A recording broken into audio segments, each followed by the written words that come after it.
Her words took me by surprise, and I found myself nodding in agreement. Even if I hurriedly said I wasn't looking, it was already too late. Moreover, she went on to say something absolutely astonishing. At first, I was like, what is she talking about? But her words concealed a gentle sentiment. Those words became the turning point, and both our lives changed dramatically after that. My name is Jake, 23 years old. After college, I failed to get a proper job and ended up working part-time at a resort hotel. Well, I guess I'm what you'd call a part-time worker. The reason I chose the resort hotel goes back to an event during college. When I was in my junior year, my beloved grandmother, who always doted on me, passed away. Though I lived in New York and my grandmother near a resort area in upstate New York, we didn't see each other often, but we stayed in touch regularly. I loved her deeply, knowing how much she cherished me. After her passing, her home remained untouched for a while. Around the time I was graduating college, discussions arose about whether to sell or rent out her home. That's when I took it over. This was mainly because, after failing in my job hunting, I felt a bit alienated by my parents and friends, as if I were damaged goods. I didn't really want to stay in New York anymore. I figured, if I'm going to work as a part-time worker, it didn't matter if I stayed in the city or near the resort where my grandmother lived. So, I moved to my grandmother's house, almost as if running away from the city. Not far from my grandmother's, within biking distance, there was this big resort hotel, so I decided to work there. One early morning during my shift at the resort, I spotted a woman walking by the poolside before it was open to guests. "Excuse me, the pool isn't open yet." When I spoke up, the woman smiled warmly and asked, "Are you one of the part-timers?" Turning to face me, she was a strikingly beautiful woman with distinct mole under her eyes. I was taken aback by her long, pale legs extending from her skirt, trying my best not to show my surprise. "Yes, I just started this spring." Hearing this, she smiled and said, "Oh, I see," and extended her right hand towards me. "My name is Alyssa Smith. I'm the only daughter of the owner here. Technically, I'm an employee, so being here is allowed, okay?" I have heard her name before, and the story of the beautiful 25-year-old soul heiress was pretty well known. Yet, she worked at the hotel. My main job was cleaning the pool and recreational facilities, so we hadn't crossed paths before. "Oh, I'm so sorry, my bad." "It's fine. I haven't been to the poolside in a while either." From then on, Alyssa and I started chatting more often. It seemed Alyssa went to local college and only visited New York on trips.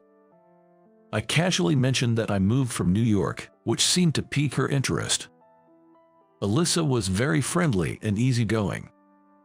About a month after we met, when I was still addressing her as Ms. Smith, she corrected me saying, "You know the hotel CEO is also named Smith, right? Isn't it a bit confusing? Just call me Alyssa. We're around the same age and friends now, so there's no need for formalities, okay?" It felt a bit bold to drop the formalities, but now, 3 months since we met, I call her Alyssa. Ever since Alyssa and I got acquainted, she began showing up more frequently at the poolside.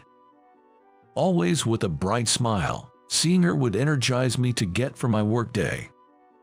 However, on a day in early July, Alyssa came by the pool, but her usual cheerful expression was nowhere to be seen. I was just about to take a break, so I guided Alyssa to the break area and offered her some cold drink. Even as she sat on the sofa, her face remained downcast. Wondering what had upset her, she finally broke the silence. "Can you help me convince my family?" "Huh? Convince? About what?" I was baffled, and seeing my confusion, Alyssa quickly added, "Oh, I'm sorry, I should have been clearer. I'm facing a dilemma and could really use some advice. It's for the sake of my family." As she shared her story, it turned out that Alyssa's grandmother had fallen ill. She had been battling the illness for a long time, and recently, The doctors had hinted that she might not have much longer. Her grandmother's dying wish was to meet Alyssa's future husband. But Alyssa isn't currently dating anyone. Thus, her parents had arranged a matchmaking date for her. However, according to Alyssa, she absolutely can't stand the guy they've set her up with. The thing is, that guy used to bully me when we were kids. I don't even want to see him again. Well, I've heard that those who've been bullied never forget, so it's not surprising. Why not tell your parents the truth about it? I tried, but they just brushed it off, saying it was just childhood stuff.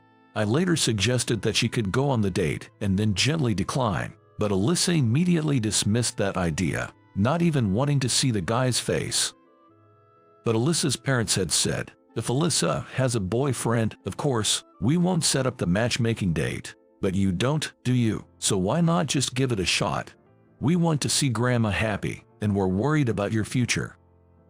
What do you think I should do? I understand my parents' concern for their unmarried daughter, and of course, I want to make Grandma happy. That's why I'm so lost about what to do. I pondered for a while. Convincing her parents seemed the right move, but if they aren't willing to listen, a bold move might be necessary. What about asking someone to pretend to be your boyfriend? Your parents did say if you had a boyfriend, they wouldn't arrange the date. At first, Alyssa stared blankly, but a few seconds later, her eyes were sparkling. That's it. And suddenly, she started taking off her clothes. Whoa, hold on, Alyssa. What are you doing?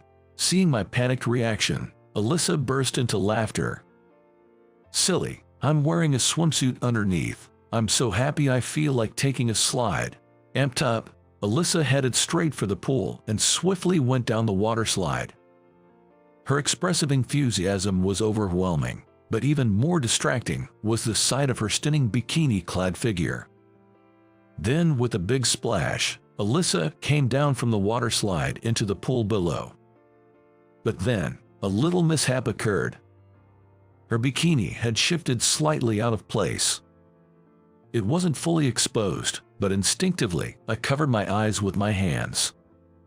Seeing this, Alyssa casually remarked, "Oops," and quickly adjusted her bikini.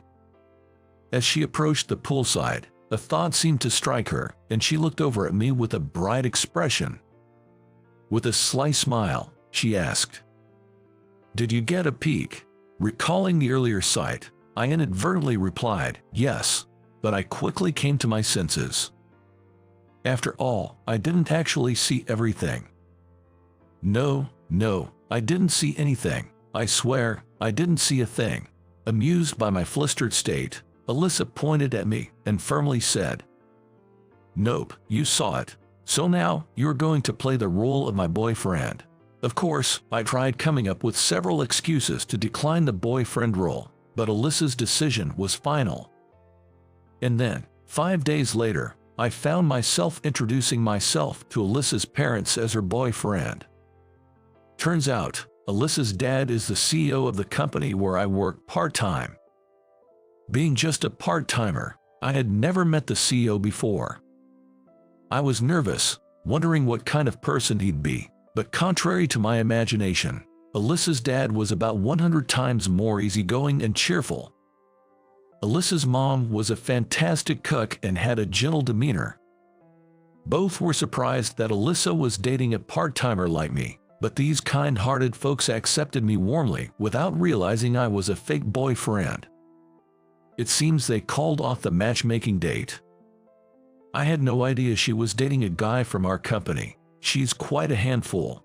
Well, please take care of her," her father said, shaking my hand with a firm grip. Her mother served her home-cooked meals, and although I was full, she kept saying, eat up," encouraging me to have more. Anyway, they were truly wonderful people. And I also met Alyssa's grandmother, who I heard was sick. Lately, she seemed to be feeling better, showing a more lively smile than expected, which was a relief for Alyssa. Alyssa's grandmother gently took my hand and caressed it. "Are you Alyssa's fiancé?" "Well, not exactly a fiancé. Given that I was just pretending to be her boyfriend, I was quite puzzled, but Alyssa came to my rescue. "Grandma, he's not a fiancé, he's my boyfriend." Alyssa's grandmother chuckled and nodded. Right, I forgot. It's great to meet you. Thank you for coming. And your name is?" "It's Jake." Upon hearing my name, her grandmother looked surprised and said, "Oh, are you from around here? I used to live in New York, but now I live in my grandmother's house, which is near a resort hotel." She listened with interest to my story. Could it be the house with the large cherry tree in the garden? I was taken aback by her words. It was true that there was a cherry tree in the garden. Considering it's a small town, maybe she knew my grandmother. I wanted to ask her about it, but before I could, Alyssa and her parents called me over. I didn't think it was a big deal, so I didn't pursue the topic further. After that, I had a pleasant time chatting with Alyssa's family. And just as I was about to leave, Alyssa's grandmother whispered something in my ear. You're not a real boyfriend, are you?" "What?" I was completely taken aback, realizing that our fake boyfriend plan had been exposed. "Haha, I can tell. Is it the wisdom of age or something? The way you and Alyssa interact, it seems a bit off. Did Alyssa ask you to do this for me and her parents?" "Well, yes." I foolishly nodded in agreement, but the grandmother was still smiling warmly at me. "I'm sorry for putting you in such a situation, but Alyssa is a really sweet girl. Please continue to be her friend, and I'm glad I got to meet you too." "Thank you, I'm sorry." It seemed that the grandmother had figured out that Alyssa had set up the fake boyfriend plan out of kindness. She didn't blame either of us. Afterwards, the grandmother told me to keep it a secret from Alyssa that she had figured it out, so I did. Though we managed to avoid the matchmaking meeting successfully, a few days later, during my day off, I received an unexpected call from Alyssa. My grandmother's condition has worsened, and she's been rushed to the hospital. I got a call from home. What should I do? I can't bear the thought if something happens to her. I had never heard Alyssa sound so panicked and on the verge of tears. "Calm down. Where are you now? I'll get a cab and come pick you up. Then we'll go to the hospital together." I couldn't let her go to the hospital alone in such a state, so I hailed a taxi. After picking up Alyssa, we hurried to the hospital where her grandmother had been taken. In the taxi, Alyssa, who seemed to have been holding back, started to break down and shed tears. She was so lively before. "It's not going to be our last goodbye today, is it? I'm scared. What do we do?" Alyssa's hands, resting on her lap, clenched tightly. I placed my hand over Alyssa's, trying to reassure her. "Everything will be all right. Plus, I'm here with you. You're not alone. It'll be okay." Throughout our drive to the hospital, I kept speaking comforting words to Alyssa. Once we arrived at the hospital, we couldn't see the grandmother right away.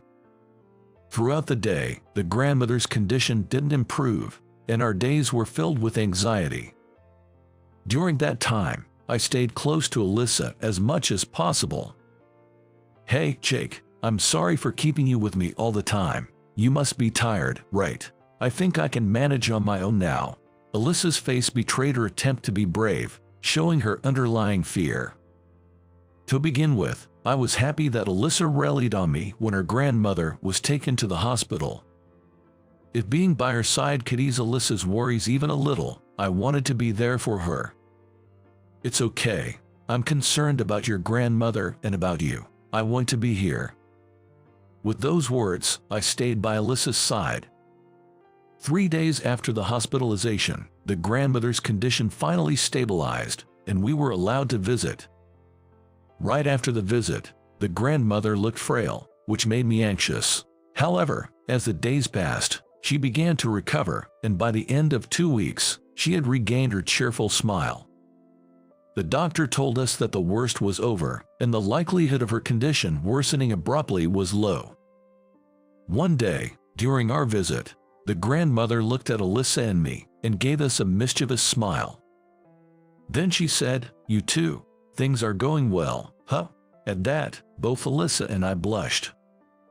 In fact, since Alyssa's grandmother was hospitalized, I realized I wanted to be there for Alyssa, to support and protect her. So after hearing from the doctor that her grandmother's condition had stabilized, I confessed my feelings to Alyssa.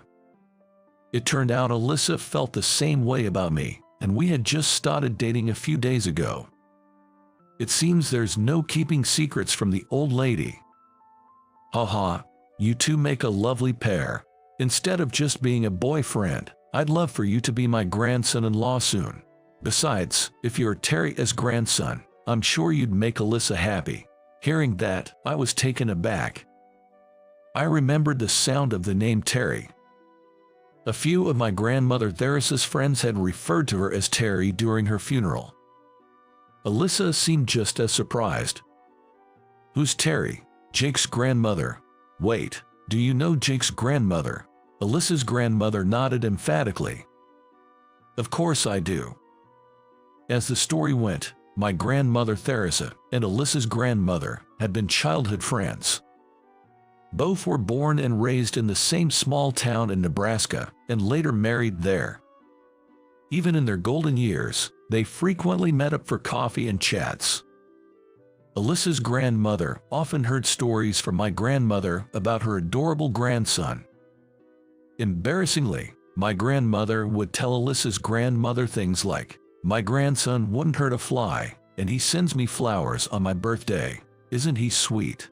Hearing those stories, I remembered my beloved grandmother Theris's gentle smile. Unfortunately, during my grandmother's funeral, Alyssa's grandmother had been unwell. So she had never met me. We used to joke that it would be nice if our grandchildren got married someday. It's like a dream come true for me and Terry.